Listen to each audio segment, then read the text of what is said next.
In September of 1957, in the small farming community of Utica, Kansas, local parents and school officials were growing worried about the extent to which the high school seniors were hazing the incoming freshmen.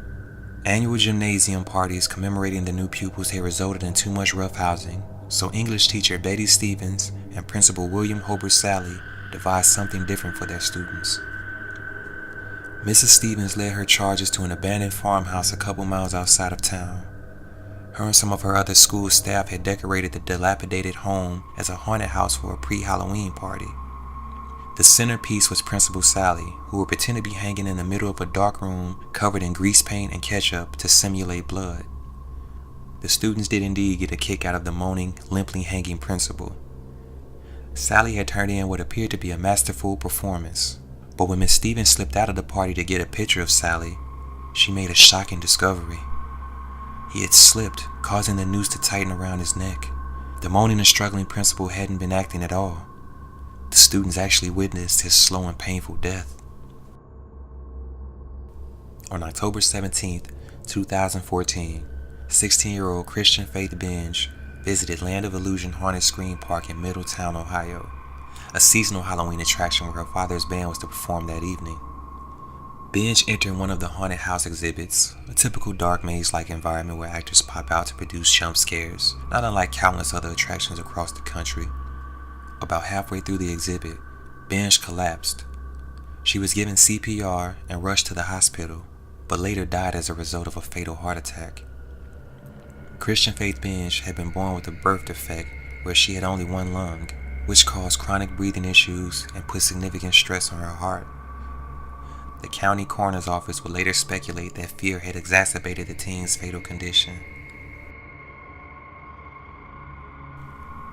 On October 20th, 1990, 17-year-old Brian Jewell was working at a Lakewood, New Jersey haunted hayride, performing a stunt he had done several times before. In the act, Jewell would simulate hanging himself with a fake noose by stepping off a platform and secretly putting one foot on the ground out of the view of the audience. That night, however, the noose, which was designed not to tighten, inexplicably choked and killed Jewell when he stepped off the platform. About 40 people unwittingly saw a real hanging corpse. The hayride operator only became concerned when it later dawned on him that Jewell hadn't delivered his usual scripted speech. On Halloween night in 2016, in the small town of Chunky, Mississippi, a haunted hayride ended in disaster. The modest ride, holding just 10 guests, was leisurely moving along the rural Mississippi countryside, offering up some minor yet wholesome scares on a warm autumn evening when tragedy struck. A large Ford F-150 pickup truck bolted out of the darkness and blindsided the tractor-trailer. 7 passengers were injured and 3 were tragically killed. 33-year-old Kristen Shaver and her 2 children. Phantom Manor, a popular haunted house ride at Disneyland Paris, is designed to offer its guests a frightful but harmlessly fun experience. It's a heavily visited mystery-based amusement ride and one of Europe's most frequented tourist attractions. On April 2, 2016, Disney cast and crew members made a grisly discovery at Phantom Manor.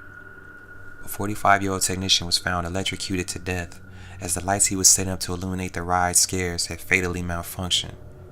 Recognizing the gravity of the situation, Disney closed the ride for 3 days.